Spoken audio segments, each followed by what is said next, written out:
Welcome to the Gooder Podcast, where we talk with powerhouse women in CPG about their journeys to success. This episode is sponsored by Retail Voodoo, a brand development firm guiding mission-driven consumer brands to attract new and passionate consumer base, crush their categories through growth and innovation, and magnify their social and environmental impact. If your brand is in need of brand positioning, package design, or marketing activation, we are here to help. You can find more information at www.retail-voodoo.com.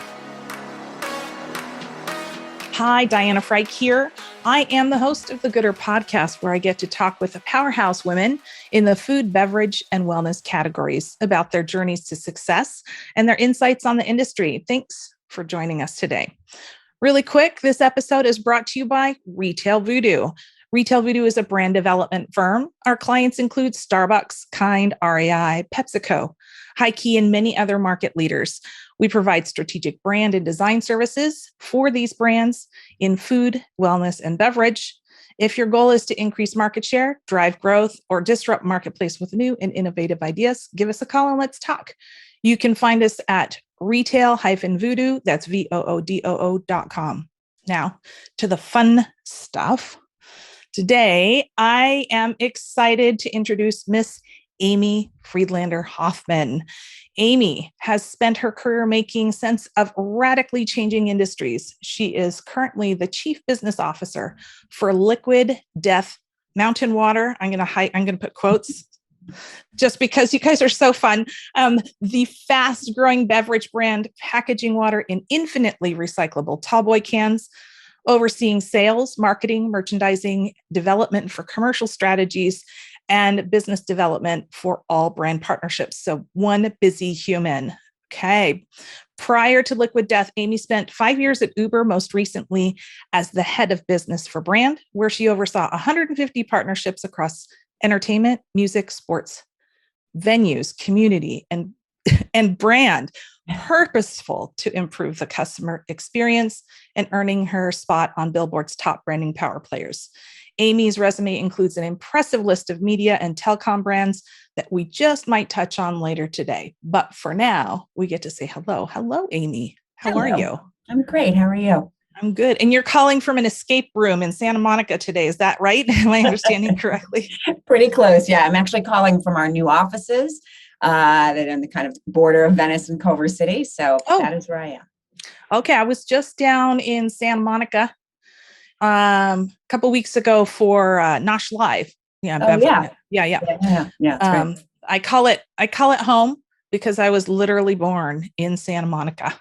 Oh, so nice. That's my real home. Pardon? At St. John's? No. I should check. I'm assuming yes, but I'm not sure. All I know is the story that my parents tell me that my mom was in labor. We were living in, they were living in La Mirada at the time. And dad decided to have me in Santa Monica, of all places, drive all the way across. Sure. He was driving down a one-way street the wrong way. The cops had to escort them to the hospital.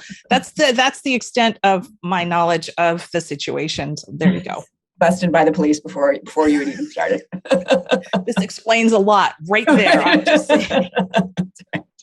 Okay. Well, hey, let's talk a little bit about, we want to hear all about you. We want to start with Liquid Death Mountain Water. Tell us about the brand and why does it exist? Yeah, Liquid Death is absolutely the most fun I've ever had, I think, in any job, at least thus far.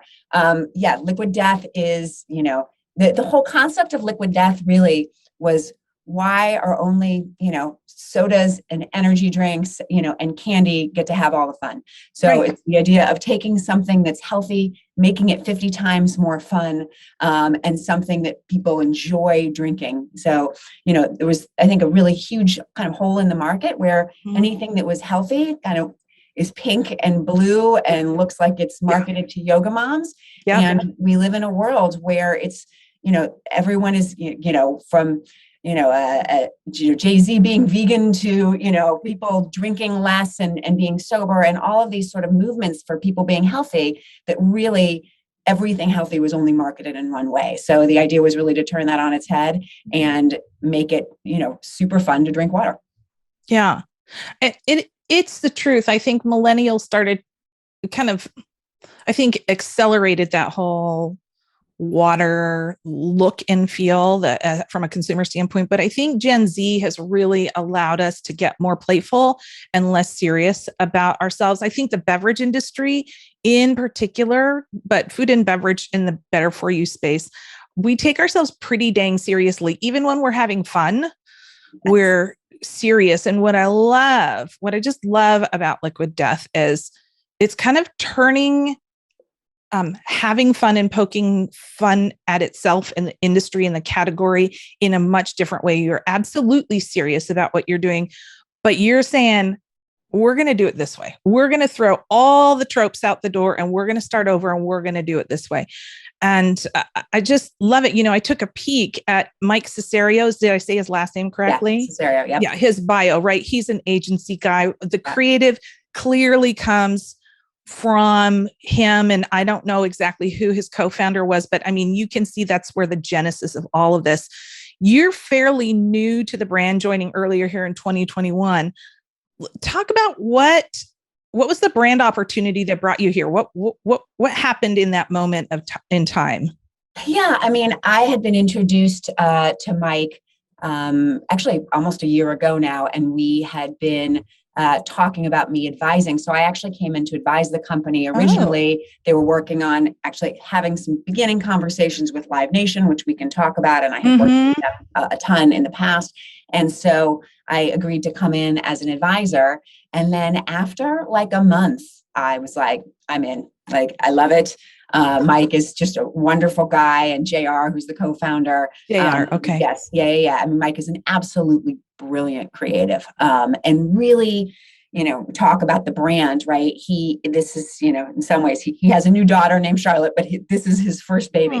Yeah. And I really appreciated the way he thought about the brand as entertainment, and almost as a character, right? Where he thinks about it kind of as like, a WWE character, and what would this character and this brand be?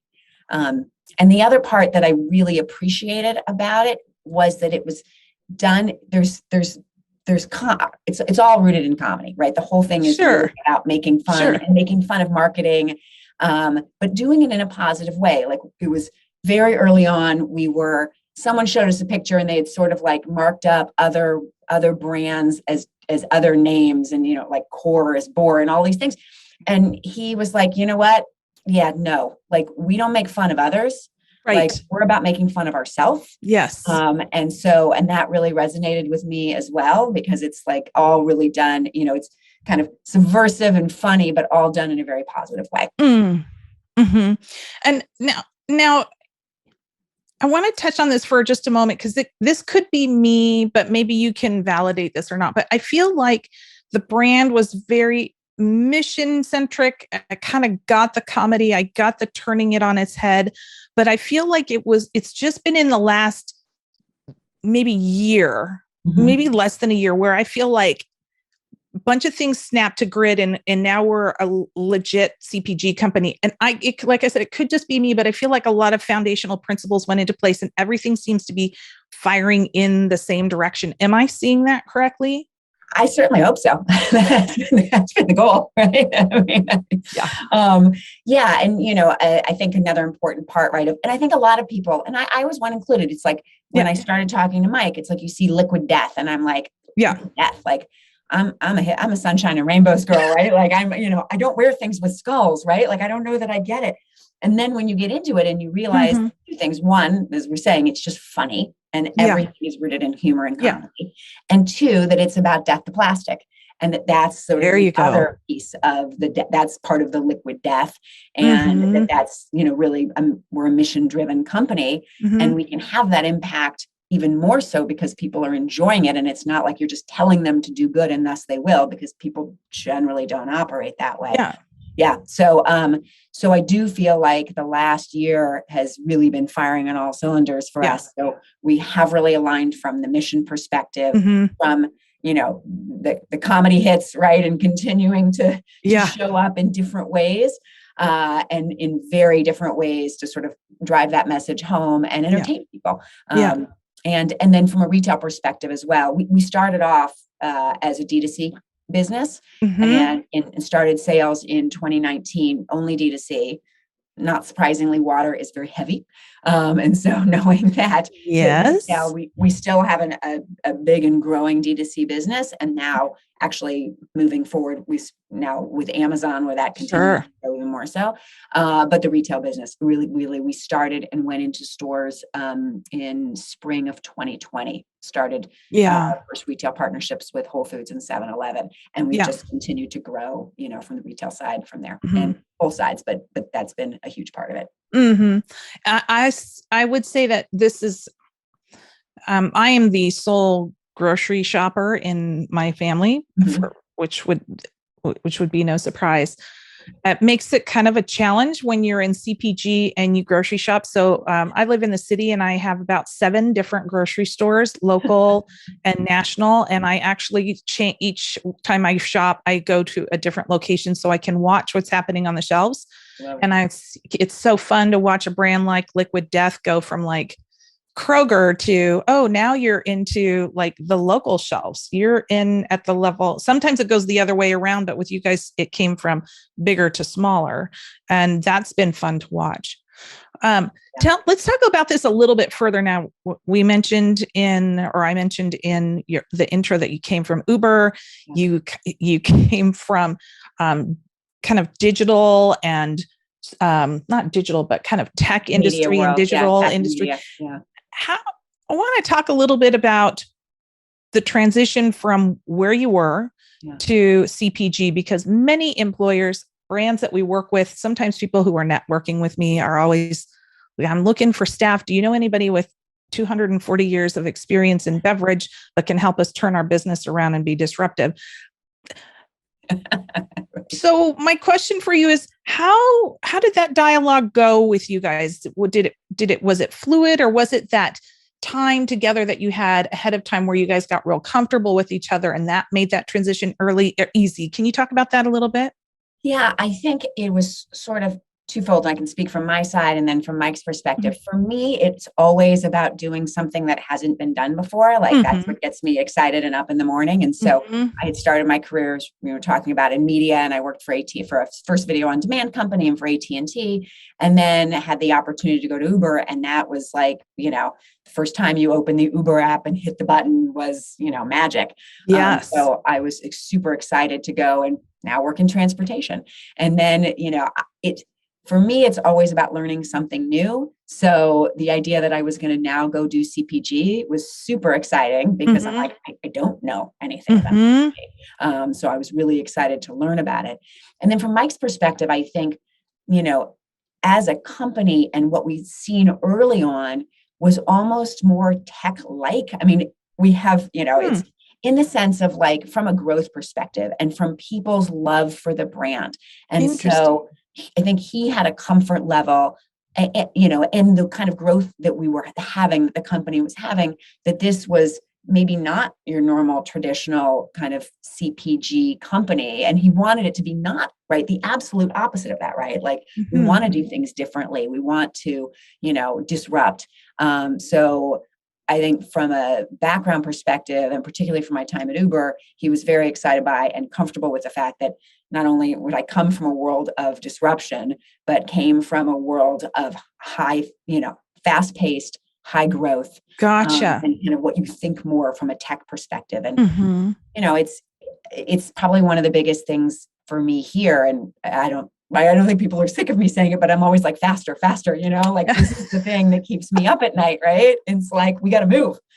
Oh, well, and that's the challenge when we were talking about something like a tech to a CPG brand where manufacturing and fulfillment are involved. You can't have those overnight, like you can't wake up tomorrow morning and have a new anything. Yes. The way you can, other than a platform changes, that sort of thing. So I bet there probably is still some learning for you there, and just kind of getting comfortable with the pace and how far can you push until it's not realistic type of thing. No, that's absolutely right. And in fact, Sean, who runs sales for us, was like, talking about, resets, right, in water that happen, Oh my once gosh. a year. And you're Right. like, what do you mean once a year? I mean, like, how could that be? And not only, the meeting is in, July, Right. or, to go on shelf, 9 months later. I mean, but literally it's like a year and a half, right, cycle to actually move things on shelf. And so that is new. and Right. and so then it becomes the question of, okay, well then how do you surround that? Like, I have no question in this coming year, you'll see us continue to expand in both in major retailers and in the number of stores, and moving from hunting license to planogrammed, and moving on with other things. And I think we're now in about 27,000 doors overall. But that's where then you also have to, as you said, go get to the locals. This is and in some ways, actually, it's been very similar to Uber early years. Really? Yes, in the sense that it's a lot of it happens in two ways. In one way, it's boots on the ground, right? So we have, amazing folks in sales who are out there talking to the general managers and helping unload a case and literally, stocking shelves, right? And getting things into the coolers.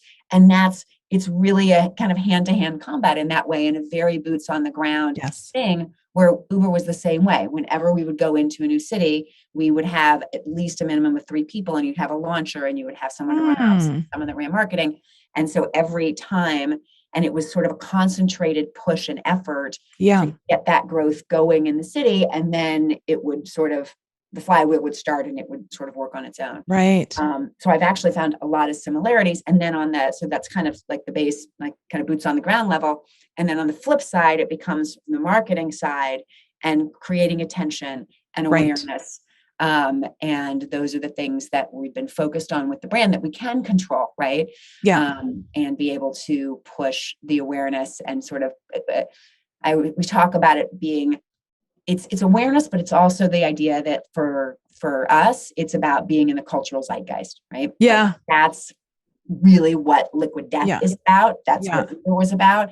Uber was utility. I mean, yes, this is water, it's universal, but it's not going to change your life. But it is, something that is necessary for your life. So that's the other part, is really then looking at it from how do we kind of be engaged in culture, and responsive and part of it. Well, I love what you're saying there. I know that Uber is utilitarian, but in some ways, Uber has its own cultural zeitgeist as well. I mean, it's not like quite ubiquitous, like using the term Band-Aid for anything that works like a Band-Aid, but almost there. Like, it's its own culture. Uber changed the way we look at transportation and use technology in a completely different way. So I don't see them as dissimilar. Just Uber is now so much more established. Isn't that weird to say? It's an established brand, where Liquid Death is still in its infancy for the most part in regards to market penetration. So I think I get the similarities. I see the connections there, and how awesome it is for the founders to be able to think that way. That says a lot about what's possible with Liquid Death, because I think oftentimes founder owners can have a lot of fear. Sometimes it's baby, sometimes they're afraid of money, they're afraid of mistakes. I mean, making mistakes. There's fear for all sorts of things, and I can't blame them, right? I mean, I have my own agency, and I understand wanting to maintain profitability and all of those things. But to be able to have the foresight to go, this is the way to go, and feel confident enough to just go at it and hire according to the need of the brand, and not just to check the box or to fill the role, is really says a lot about how that organization and the brand thinks. Does that make sense? No, it does. And I'm grateful and appreciate the way Mike thinks about things, right? Where he is very open, to sort of, whether it's, I mean, again, from the creative side, he's absolutely brilliant. And from the business side, like he has a very pragmatic way of seeing kind of what's important, and is open and wants to think big, right, about it, and so, and in fact, we've had, situation. The worst thing that could happen to us, right, is that we run out of product, like we don't, that we haven't ordered enough. And so everything is really pushing the company to think, let's assume that we're going to hit the biggest numbers that we possibly can. Like the one thing that would kill us is if we didn't have supply. Inventory. And we're seeing that a ton now, right? I mean, because well, not for us, but with the supply chain shortages. Yeah, that's true.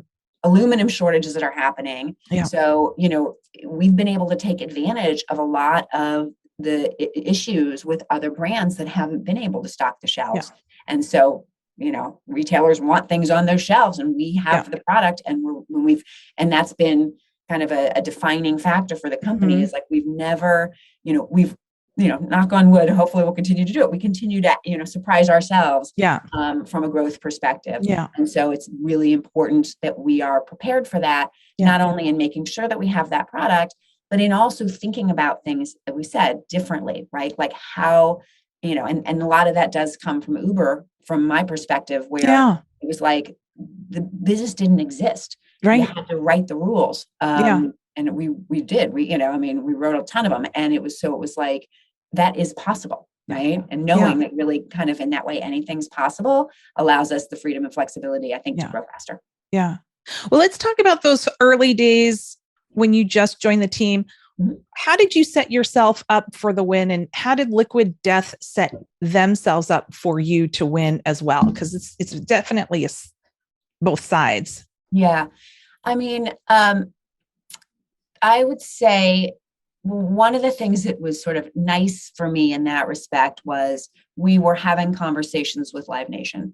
And so we now have a multi-year, very deep partnership with Live Nation. Nice. Where we're the, which is great. We're the exclusive still and sparkling water in over 100 venues and over 20 festivals a year. And with a very, deep relationship between the two of us. And so, that was something when I came in that we were starting. So in one way, it's nice to come into a role and be like, okay, I know what my first 90 days, at least one of the major things that has to happen, right, is this, and so I think that was very good from setting it up. I would say one thing that we didn't do very well that took some time to readjust was we weren't very clear with respect to lines of reporting, where it was like, hey, interesting. I'm coming in as chief business officer. And it was just sort of like on the side. And it made it, I think, somewhat more confusing for people. Choppy. Like, we know this is what she's doing, this part, but the overseeing everything else was more challenging. And at one point, then I ended up, going to Mike and be like, this structure doesn't work. We need to get clear reporting lines. We need to know that that these things all roll up into me and that I have that responsibility. And then that clarified things. And I think helped move a lot forward in a way that it didn't. So I mean, it was interesting because there really were things where I felt like, oh yeah, that was set up for success. And then if I were to ever go on and do the next company, I would make sure that was very clear from the beginning. Because I'm very, I generally kind of roll with it. So it was sort of like, great. And Mike too, like, we're like, cool, we'll figure it out as we go, and that was something now that I, sort of as a learning, that if I ever went and started new, I would be extremely clear from the beginning with respect to reporting structures and what needed to happen, because we didn't lose time, but it just took a little bit of relearning in a way where it was like, hey, I'm here. BD is part of what I do, but I don't come in to run BD. I've come in to run the business. So we need to set that up accordingly. We know that was the intent. So we got to make sure that the structure follows the strategy.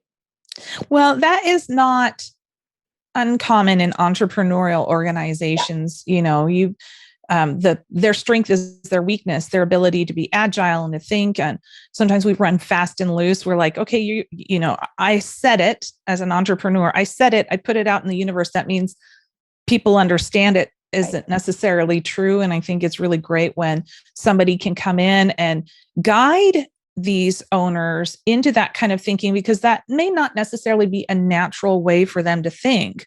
So it's great that you've got that tucked in your back pocket. And I would even offer that to those in the audience that are looking to move to, from a more structured brand like your major big CPGs or another tech industry into a smaller organization is probably spend a little bit of effort putting some structures into place around not only reporting, but then also responsibilities underneath those reporting structures. And if that means you're on hire number 5 and hire number 5 has got 17 hats, that's cool, but let's define those hats, right? Exactly.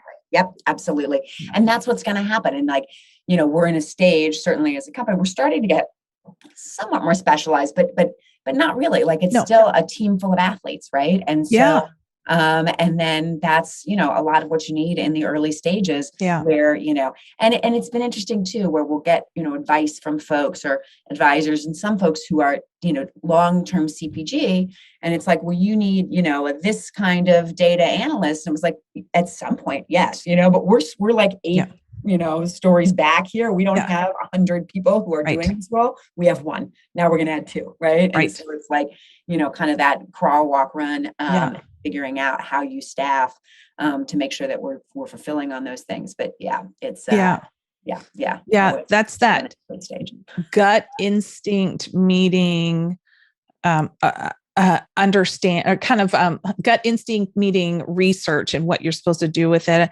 I think people, when they give advice, they're doing it they're doing it as a favor, as a credibility play. I don't think anybody means it to be belittling in any singular way, but I think entrepreneurial organizations should not be 100% gut, but I think they should be at that 60% gut, where take a look at the data. But if the feedback, if you have somebody going, buy $500,000 worth of data, and that's going to put you in the red. I'm of course exaggerating, but use some brains around it a little bit and take the advice, because the advice is good. It just not be practical in this moment. That's right. It's exactly. I mean, and you look at, the product, Liquid Death, nobody, if you had surveyed people, if you had asked for advice, wouldn't exist, because, no one would go, wait, that's never going to work. Right. Yes. No one. Yep. Mike heard that so much. And, again, such kudos to continuing to push through and knew he had something, because so many, particularly those CPG meetings, was like, no one will ever stock Liquid Death on a shelf. Yes. That was the advice. And now it's funny when we deal with larger partnerships, are starting to, sort of deal with big, like hospitality, and having that discussion with folks. And it's like, hey, there's Death Wish coffee. Kroger has Death by Chocolate. Can you believe it? Killer Dave's Killer Bread. This is not totally new. And but because it's packaged the way it is in such sort of a rock and roll way with a skull on it, people have that immediate reaction of oh God, someone's going to be scared. And it's people get it. We talk about that too, that, we don't talk about people as, consumers, they're people, and they're much smarter, and they get it. And we're going to talk about them as people, and they understand that you're not going to die from drinking Liquid Death. Right. Let's be clear. Liquid Death is the perfect example of a brand ecosystem.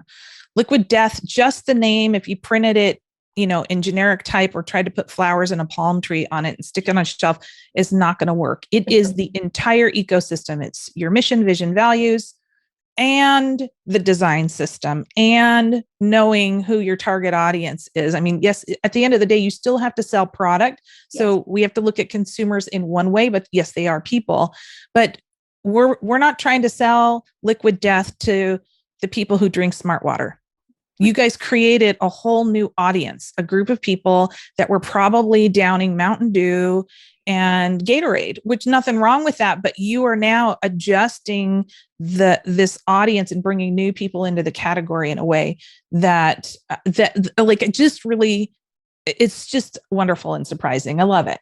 Yeah. And I think that's been really helpful. It's a lot of the messaging too, from to retailers, right? Is that where it's not just we're taking it from one water brand and moving it to another. Right. It is that we're bringing in people that wouldn't necessarily have had a water. And now they will, right? Because they're drinking it in something that they actually feel good drinking. They like the taste and they feel good holding it. Yes. It makes them look cool. Yeah, exactly. All Right. And that's never, we joke, like, no one's ever going to say, why'd you buy that? And no one's ever going to be like, because it makes me look cool. Like, it's like the emotional connection that you have to it. And then it's the intellectual connection, or if you're like, right. oh, this is about death to plastic. And Right. I feel good because they are, putting a portion of their profits to Right. killing plastic pollution, providing drinking water for those that don't have it. So like, that's the justification. But, but more of it is like, because it feels good and it looks cool. And you see it, from, Yes. 60-year-old guys to kids, Yes. where we're finding we have so many parents that have written us and said, this is the only water my kid will drink because they like it. It's fun.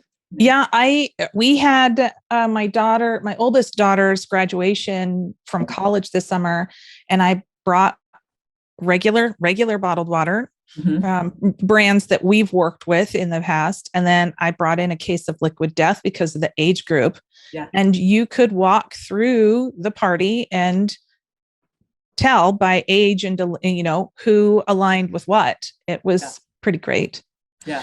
Yeah. Well, let's talk about this environmental activism component of the brand by way of kind of stepping back into your history a little bit. You originally, kind of coming into the profession, you started out in law, right? Didn't you want to be a criminal defense attorney? Yeah, prosecuting. I couldn't remember.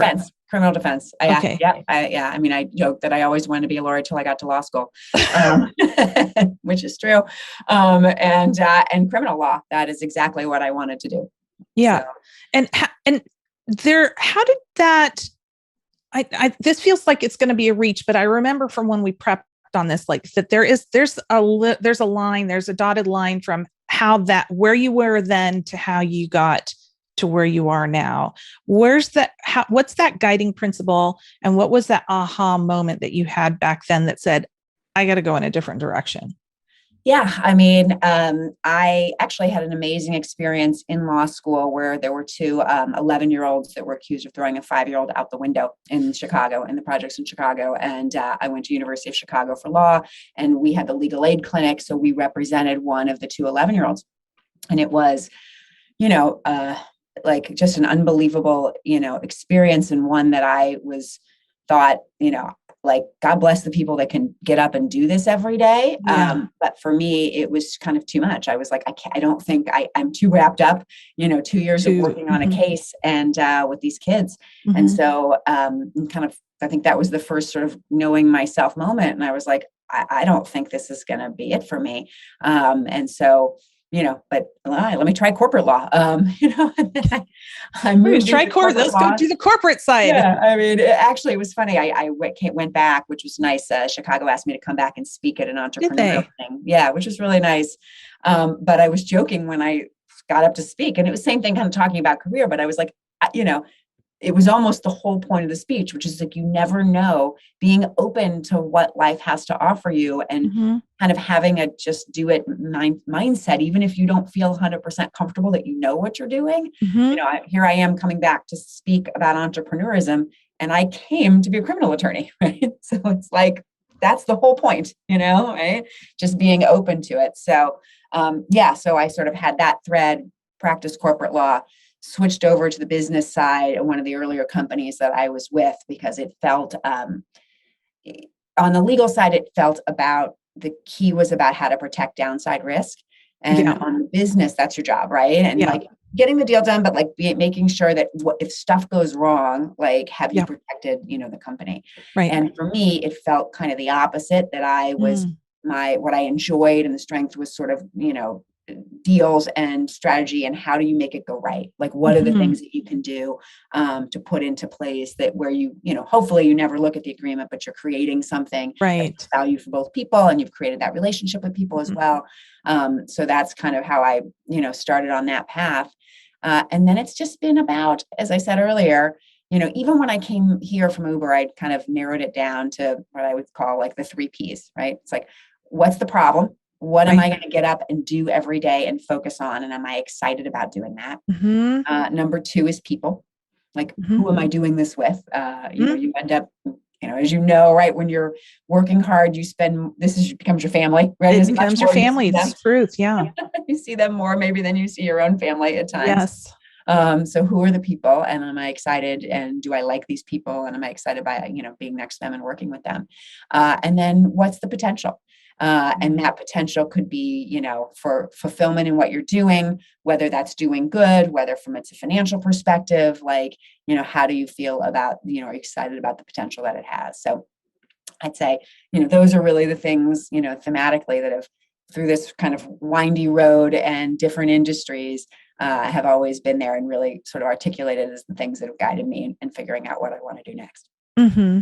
Got me to Liquid Death. Now, I feel like there were a couple of touch points around social justice and environmentalism that were in that path that seemed to be really giving you some like you're able to express it even more so here at Liquid Death, but that there were those elements along the way.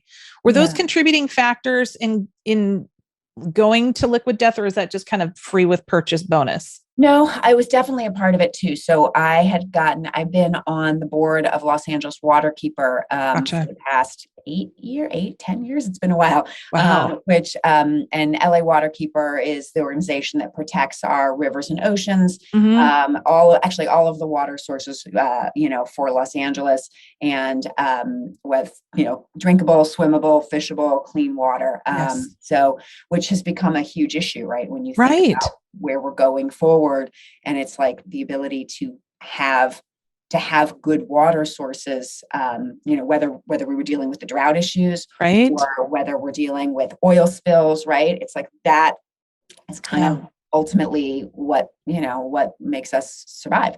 Right. And so I've been on the board for many years, and so then Liquid Death ended up really feeling like a perfect fit in that, because it was a way, as I said before, like, and I've seen this a lot, certainly from the nonprofit side, where, telling people they should do something is actually because it's good for them, or particularly good for the planet, is generally not that effective. Right? People are self-interested, and they do things, because they enjoy it, because it has meaning to them. So one of the things that I've loved and really contributed to me coming here was the idea that the impact that we could have, or that I could have on a massive scale, right? It's like, I mean, just take the Live Nation deal as an example. We'll, go through, 8 to 10 million bottles, or, cans, what would have been plastic bottles. So great. Now those are gone.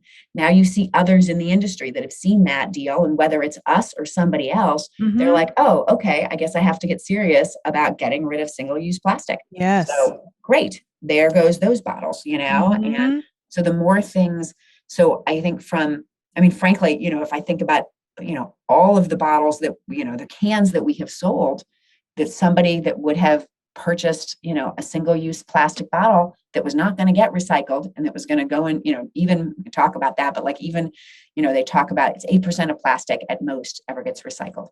And most of it's just cheaper for them to create another bottle than it is to recycle. So it goes in a landfill. And it's, so the ability to really be able to affect that at a large scale now, by creating a product that people are excited to drink and prefer, and the benefit of that now gets those single-use plastic bottles out. Like, I really can't think of anything better that sort of aligns with it from a personal perspective on that way too. Well, and to go back to the creative that comes out of Liquid Death, I think when we spoke, I had mentioned that I just seen some video or commercial that Hamid, am I saying his name correctly? Possibly. From your sales team posted on LinkedIn. And it was just this, it was something that was filmed on the beach, and it was just so corny. Done with the boys. It was, I think we did it was the thing that we had done with, I think Hamid, who runs our ecom. There we go. Yeah, it's exactly. Yes. We had done it in partnership with Amazon's Show the Boys. And so one of their characters, the Deep, who was kind of the, the superhero, but not the greatest of superheroes, actually. We hired him and fired him as our chief sustainability officer. Yes. It's so good. Oh my gosh. What is the name of that? If somebody wants to go and look that up right now, do you remember what the name of the campaign or the concept was? Do you remember? I mean, if you Google Liquid Death and the Deep, or Liquid Death and the Boys, then that'll come up. Okay. The Boys. Okay. Yeah, that's the Amazon show that we did it in conjunction with. Yeah. If you guys want to see anybody that knows Liquid Death that's listening, you guys know Liquid Death, but if this is a new brand for you, just go and get inspired just for 3 minutes about how you can really shake up an industry, right? So when we're talking about, so kind of let's full circle back here now as we start coming in for kind of towards the end of our time here. Let's talk about how we can coach or advise founder owners or any kind of, it could be anyone all the way up to Frito-Lay, PepsiCo. Like how do you look at shaking things up or how do I want to say this? How do you find the Amy Friedlanders of the world and get comfortable with the idea that we don't need to have people from the industry come in? What kind of advice do we give?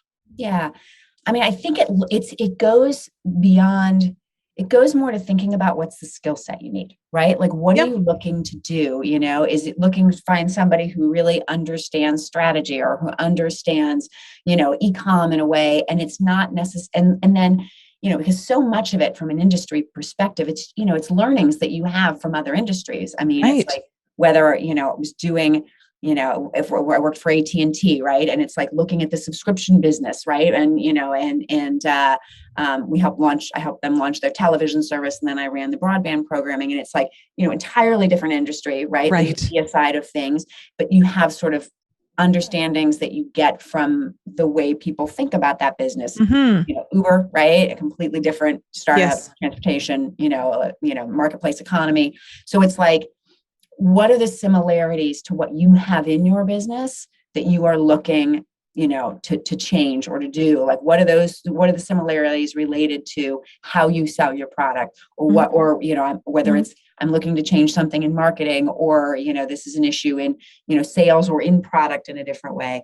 And then thinking about what the industries are that might have either similar, again, it could be either similar business models, similar growth trajectories, thinking about things in a different way, and being able to look at industries and being just open to the idea that, I appreciate it certainly in the fact that, we have plenty of people here who have been in CPG and in beverage, and you got to have it, and at Red Bull and all of these sort of brands that have done those things. You have to have that too, right? The people that totally understand it. But having the perspective from something outside of the industry as well, if it's, high growth and that's what you're looking for, if it was, changing a business model, doing those things, I think those are the kinds of things that I would focus on. Like, what are the things we're trying to solve for? And then what industries have done those similarly, or companies within those industries that have done those similar? And then I would look from that perspective. Interesting. Okay, good. Okay. So I'm really good for jumping around here. I'm going to jump back to something else that we talked about a little bit earlier. If you could wave your Amy magic wand, and as you're thinking about the water, beverage, and CPG industry as you see it now, still somewhat new. You're not quite a year in. Yep. What do you wish brands could do, either around hiring or environmental activism or the way they run their business? Or, what would that magic wand be, and what would you touch? Yeah, I think tough one, I know. Yeah, no, there's so many different ways to think about it. I think from the, innovation perspective, right, that the ability to move, if I had magic wand, the ability to move quickly, right? The ability for a brand to be on shelf, to look at what sales were, and then change that on a regular basis versus, again, a once a year reset, or maybe now we're not really doing a reset, and it's like, you understand everybody's got those things, but it makes it tougher, I think, for brands to be able to move, to grow, or to be able to find that market share when, it feels I'll say like gatekeepers, right? This is, this is their Yes. business, this is their retail business. Yeah. But that there's less of an ability to sort of move those things along faster. Yeah. So for sure, I would change that. To say the least. Yeah. I could see that, the ability to test and learn on a higher degree of frequency. I wonder if you could do that and still maintain profitability from an operational standpoint as a retailer. Like if you're switching things out and resetting, Right. 7 times a year, are you Right. maintaining profitability? Are you leaving product on shelf long enough to even know if it's going to be If it sticky? works, right? All of Exactly. those And then, things. look, Yeah. there's got to be a balance between it, right? And it says that and 7 times a year is probably too much, right? Exactly. Yes. But there's right. But certain products that have been for a certain time, you give them space. Do you do it twice a year? Maybe 3 times? Create an innovation area. Do some things that gives brands the ability, because coming from businesses where growth would happen generally very quickly, right? Yes. And really, still in this business where it's like, cool, our awareness continues to grow. Certainly sales continue to grow. Yeah. But there is a gating factor with respect to someone's got to be able to find it on the shelf. Right? Yeah. Absolutely. They should have I'm going to they the proverbial they. Should, I'm wondering what it would be like if let's brainstorm a solution here real quick. No, I'm just thinking like if you had somebody like a Kroger and they just had a section, they just had a certain amount of a certain slot size that was dedicated to just high turn in trial of a product rather than thinking of the whole section at a time. Yeah. If that might be a really great way to just kind of, okay, once a quarter, let's try something new in this lot, and see what happens. I wonder, instead of it looking at it like this big aggregate thing, like just dedicate a small amount, I wonder if that might be a valuable way to look at being able to help brands like yours kind of get in and just try it. Yeah, it's exactly that may be the case, and figuring out how to do it, smaller amounts in a section to be able to get, the flip is obviously there's got to be enough, as I'm learning about facings, right? And numbers, right? Yes. All of that, right? Yes. And those are the things that you look to grow right over time. Yeah. But you might be able to get some really interesting information you have an entire row for X period of time, and it's just a smaller period of time, right? And being able to understand, right. Right. And then, the flip, but again, it's sort of like the things that we've got from retail on shelf. And then there's the awareness that the brand needs to go, right? It's all got to go. Yeah. It's very systemic. You guys, from a facing standpoint, brand blocking, you could have 2 slots or 40 slots. I think you're just going to be as impactful. But for those that have 13 SKUs and want to have half of their flavors or half of their product on shelf, that's a different situation. Again, that's a strategy. That's another episode. Join us again when Amy and I we'll come back when we're talking. We are about to come out with innovation the next few weeks. And okay. Looking forward to that. I might have to make sure some of that ends up in the mail to me. We'll talk after we record. Yes, that sounds good. Well, Amy, I am really enjoying our conversation. Our time is almost up, but there are 3 questions that I like to ask every guest. So I'm going to go ahead and ask them of you right now. One is there some sort of interesting fact that you'd like to share about the industry, your product? It could be at a previous life. It could be in water, CPG, something that I like to call a happy hour fact, something I can take to my friends who are outside of the industry and go, did you know? Right. Did you know that 77% of aluminum that has been in circulation since it was created is still around and gets recycled? 77%? 7%. Yes. That is amazing. Yeah. Does it degrade during each? It doesn't. That's the difference. It doesn't degrade. So the properties of aluminum, when you melt it down and you create another can, the properties stay the same. Get out. Is still, yes. That's different than other metals. If I remember, I think stainless and other metals is not as flexible, but that could be, I don't know. That's an old. I do not know, but I do know for aluminum, it's 77%. Interesting. I love that. And being recycled and reused. Awesome. Are there any other women leaders or maybe even rising stars out there in our industry or not that you would like to just mention and elevate or simply admire for the work that they're doing? And if so, who and why? Oh my gosh, there are certainly, I may have to, I'm so on the spot of how many great women that I know that I've it's worked with, tricky. right? Mm-hmm. I mean, I would have to say, oh gosh, that is a tougher one. I feel like I've actually, and maybe because I have watched her, but Marissa Bertha from 7-Eleven, Oh, okay. who's sort of someone that we have worked with, who I've been very impressed by, and very engaged and very impressed by. So I say she would be a good one to shout out. Okay. So somebody that we could just give a little shout out to. Nicely done. Yes. What brands or trends do you have your eye on, and why? In CPG specifically, or no, could be in anything. The biggest to me, the metaverse. Really? Truly, yes. Okay. The metaverse. I mean, it is absolutely fascinating to me. Watching. So some of the stats that are interesting. Over or just about 50% of all kids under 16 are on Roblox. 50% of all kids. What's the percentage? 50. 50% of all kids 16 and under in the US are on Roblox. Okay.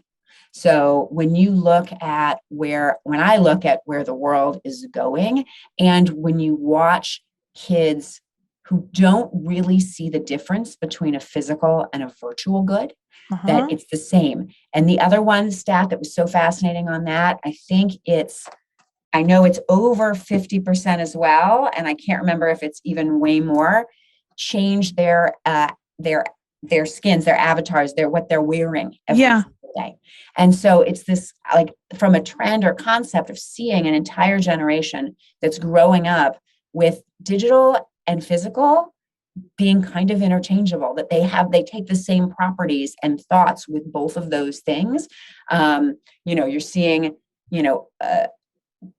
virtual goods go for the same or higher price than the actual physical, because there's not much of a delineation. I mean, granted, those two worlds are different, but the thinking that it's any different in the real world versus the virtual world, they're spending as much time there as in the real world. So that is an area to me that I think we are just, tapping into. Yeah, we're at the beginning of the first inning on that. And so when I look at things really future and on the horizon that I think are fascinating, a little scary, I mean, in a way, because I would say one of the things, even when I looked at the next role for me, was I didn't want to do anything that made people scroll on their phones. Like, I really wanted to I got it. Something that was like in real life. Human. Yeah, it's exactly. But still, I think from, things that I'm looking at and really fascinated by, that is one trend, and it's not a trend. It's just sort of the way the world is massive. And that bears, people being aware of. Yeah, little Ready Player One is what we're pointed at. Hey, exactly. Oh my goodness. Well, we have been talking with Amy Friedlander Hoffman, Chief Business Officer of Liquid Death, calling from an escape room at their new corporate offices. Amy, if people wanted to learn more about you or the brand, where would they go? Yeah, I mean, I would say you can certainly go to www.liquiddeath.com. Better, though, follow us on Instagram or TikTok.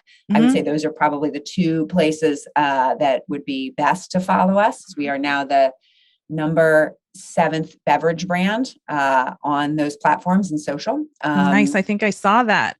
Yep, pretty exciting. So those would probably be the two best places. And then always someone's welcome to hit me up on LinkedIn. Great. Oh, well, Amy, thank you so much for your time today and for all that you're doing. I have a feeling that we could probably talk about a whole lot more, but I appreciate the time that you've given me and everybody listening today. Really looking forward to what you're up to next. You've piqued my interest. And watching how you guys continue to change the industry. So thank you everybody for listening today. Have a great rest of your day. Make sure you catch us next time. And Amy, have a great rest of your day too. Thanks so much. It was a pleasure.